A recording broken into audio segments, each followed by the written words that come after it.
शिवराज सिंह चौहान जी, मैं अनुरोध से आग्रह करूंगा कि बड़ा हार लेकर इनको सम्मानित करेंगे।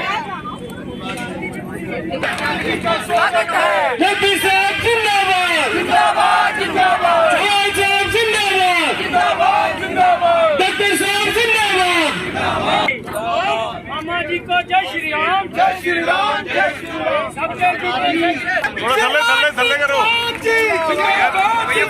भाई, इसको नीचे करो। भारत माता की, बोलो भारत माता की, भारतीय जनता पार्टी। भाई ओ यार पीछे होना यार। के साथी जल्दी आए। बड़ा काम है यार।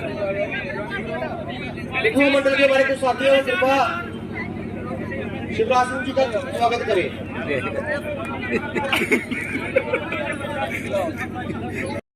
भारत के union minister for agriculture and farmer welfare जनाब शिवराज सिंह चौहान पधारे हुए हैं।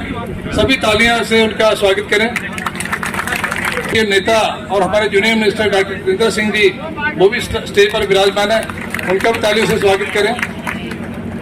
कठुआ के हमारी इस पावन धरती के हमारे सारे बुजुर्ग, मातृशक्ति, नौजवान साथियों और प्यारे बच्चों, आप सभी को मैं नमस्कार करता हूं। आप सभी को पता है कि ये जो इलेक्शन है, इलेक्शन का बिगुल बज चुका है और 2014 के बाद 10 साल के बाद हमारी स्टेट में इलेक्शन होने जा रहा है। और ये जो इलेक्शन है बड़ा ही महत्वपूर्ण है। सभी दुनिया की नज़रें और पूरे भारतवर्ष की भी नज़रें इस इलेक्शन पे टिकी हुई हैं कि क्या 370 और 35 टूटने के बाद जम्मू कश्मीर की जनता उसको कैसे रिएक्ट करती है। तो मैं स्टेज पे अपने दोनों मंत्री साहबान को बता दूं, अवगत करा दूं कि सर, कठुआ की जनता भरपूर समर्थन करती है 370 हटने का। और जो मोदी साहब ने वेलफेयर स्कीम लाई है, जो शांति बहाल की है जम्मू कश्मीर में, उसकी सराहना करती है और सारे लोग यहाँ बहुत अच्छी खुशी से रह रहे हैं। हम सभी को पता है कि 2014 से पहले 10 साल पहले हमारा कश्मीर के क्या हालात थे। हम दिन के टाइम भी कश्मीर में घूमने में डरते थे। इवन जो सेकेंड में हम सर्विस करते थे वो लोग भी हम डरते थे सर्विस करने में। इतना डर का माहौल था, आतंक का माहौल था। और पिछले 10 साल में मोदी साहब ने गुड गवर्नेंस और अच्छी सर्विस डिलीवरी की वजह से ऐसा माहौल क्रिएट कर दिया कि आज आतंकवादी छुप रहे हैं और हम लोग अच्छी तरीके से काम कर रहे हैं। तो मैं आपको क्या जो आने वाली है उसमें खास करके मोदी साहब ने बुजुर्गों के लिए और महिलाओं के लिए बड़ा जोर दिया हुआ है। उनकी भलाई के लिए बड़ी चीजें रखी हुई हैं। जैसे मैं बताना चाहता हूँ, बिहारी वाजपेयी जी से कहा था, Atal go and tell the world Mukherjee has entered Jammu Kashmir without permit. मेरे बहनों, भाइयों, भांजे, दोनों हाथ जोड़ आपको नमस्कार, आप सबको प्रणाम। आज हमने पगड़ी पहना के कठुआ की धरती पर सम्मान किया और भारत और हिंदुस्तान की धरती पर पगड़ी से बड़ा सम्मान कोई होता नहीं है। आपने पगड़ी पहनाई है। मैं आपको विश्वास दिलाता हूं, इस पगड़ी हम कठुआ की जगह की शान और कठुआ का सम्मान कभी कम नहीं होने देंगे। मोदी जी के नेतृत्व में डॉक्टर जितेंद्र सिंह जी के हाथों ये कठुआ और कठुआ की जनता लगातार विकास करेगी। लेकिन मेरे बहनों और भाइयों, कठुआ की इस पवित्र धरा पर मैं पहली बार आया हूँ। मैं डॉक्टर श्यामा प्रसाद मुखर्जी के चरणों में हाथ जोड़कर प्रणाम करता हूँ।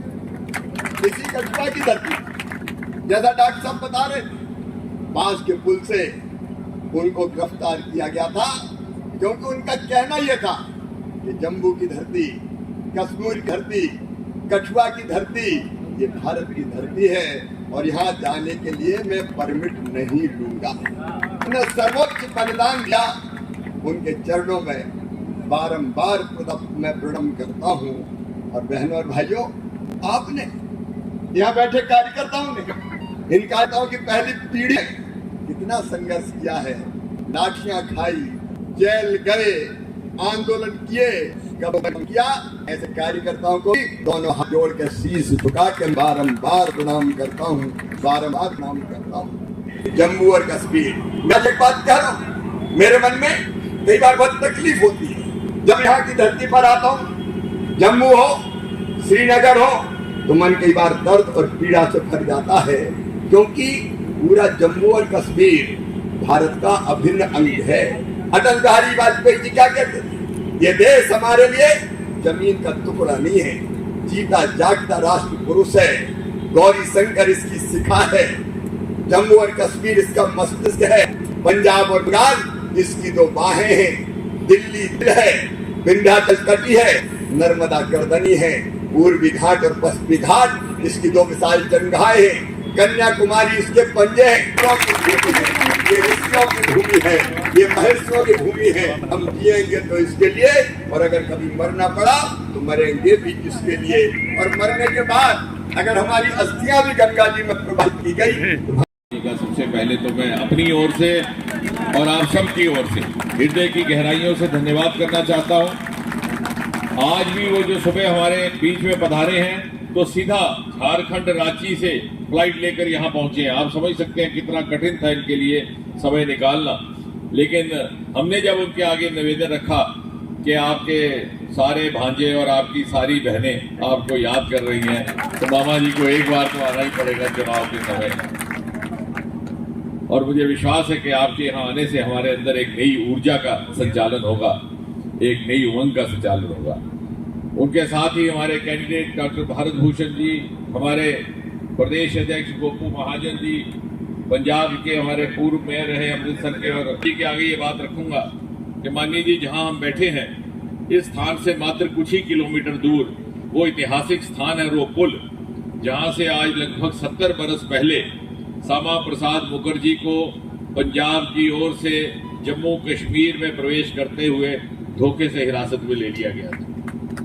और 11 मई 1953 का दिन था, रात उन्होंने अमृतसर गुजारी थी जो श्वेत मलिक जी का शहर है, और सुबह निकलने से पहले गुरदासपुर के एसएसपी से ये दरियाफ्त किया कि यदि मुझे हिरासत में लेने की कोई योजना है तो हम उसी तरह व्यवस्था कर लेंगे, क्योंकि मैं सांसद भी हूँ। और उन्होंने एक पत्र भी लिखा था, लेकिन गुरदासपुर के एसएसपी ने उनसे कहा कि हमारी कोई ऐसी योजना नहीं, क्योंकि उस समय सर्वोच्च न्यायालय सुप्रीम कोर्ट का ज्यूरिसडिक्शन जम्मू कश्मीर तक नहीं लगा था, और उन्हें यह था कि उनके साथी बलराज माधव इत्यादि ने हैबियस कॉर्पस का वो पत्र तैयार करके रखे थे सुप्रीम कोर्ट में जाने को, और इसलिए उन्हें धोखे से जम्मू कश्मीर में प्रवेश करने दिया गया। और फिर उसी दिन एक छोटी सी जीप में उनको ले जाकर के रातों रात श्रीनगर पहुंचाया। संदिग्ध परिस्थितियों में 40-42 दिन के बाद उनका वहीं पर स्वर्गवास हुआ। लेकिन अटल आवाज कम आ रही है, लगता है दूध नहीं पिया, फिर से लगाएंगे। मोदी साहब जिंदाबाद, मोदी साहब जिंदाबाद। बहुत बहुत धन्यवाद। आज के हर वर्ग के लोग न्यूज ने ऊपर कर यार अपना लोगो। आज मोदी जी के नेतृत्व में जो विकास हुआ है, यहाँ डॉक्टर जितेंद्र सिंह जी ने जो काम किए हैं उसको देखते हुए भारतीय जनता पार्टी के साथ खड़े हैं। लोग जानते हैं कि आतंकवाद अगर फैला तो एनसी और कांग्रेस की सरकार के दौरान फैला। ये एनसीसी जो हमारी नेशनल कॉन्फ्रेंस है, एनसी, ये नॉनसेंस कॉन्फ्रेंस है। ये इसलिए ये कहती है कि चीन की मदद से हम धारा 370 हटाएंगे। ये चीन की मदद लेने की बात करते हैं। इनका और कांग्रेस का गठबंधन नहीं, ठग बंधन है। पहले भी इंदिरा जी ने फारूक अब्दुल्ला साहब को हटाया था मुख्यमंत्री के पद से, और इन्हीं की सरकार में आतंकवाद फला फूला, हजारों निर्दोष लोगों की जान गई। जनता इनकी असलियत जानती है, और इसलिए मुझे पूरा विश्वास है कि लोग विकास के साथ हैं। भारतीय जनता पार्टी ने समाज के हर वर्ग को न्याय दिया है। आप देखेंगे हर वर्ग को न्याय दिया, कोई वर्ग नहीं छोड़ा, और इसलिए यहाँ के विकास के लिए और जनता के कल्याण के लिए लोग भारतीय जनता पार्टी के साथ खड़े हैं। उन्होंने कहा है कि हमारे में इतना प्रचार नहीं कर रहे हैं, क्या कहेंगे?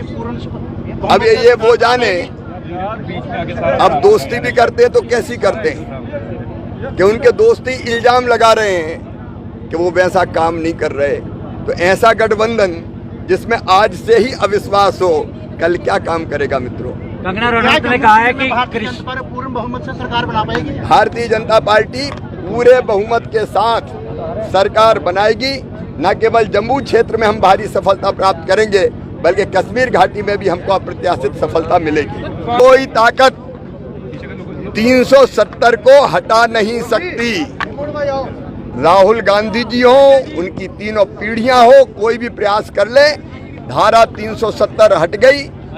जम्मू और कश्मीर भारत का अभिन्न अंग है। एक देश में दो निशान, दो विधान, दो प्रधान नहीं चलेंगे।